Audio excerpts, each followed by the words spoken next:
দেখতে পাচ্ছেন এই অগ্নির মধ্যে ধাওয়া দাওয়া অগ্নিকাণ্ডের মধ্যে এই জগন্নাথের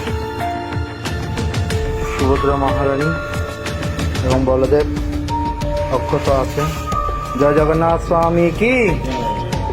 দুর্বৃত্তরাও তারা আগুন দিতে পারে, কিন্তু ভগবানকে তারা কখনো কিছু করতে পারে না, এটা তার প্রমাণ। পুরো মন্দির পুরো ঘর আগুন দিয়ে পুড়ে গেছে, কিচ্ছু বাকি নেই। কিন্তু সবচেয়ে আশ্চর্যের বিষয় হচ্ছে এত আগুনের মধ্যেও কালকে প্রায় গান পাউডার দিয়ে এখানে আগুন দিয়েছে। এখানে ভগবত গীতা, এখানে সব গীতা, একটা গ্রন্থের অগ্নিতে স্পর্শ করেনি, সবগুলো অক্ষতভাবে আছে।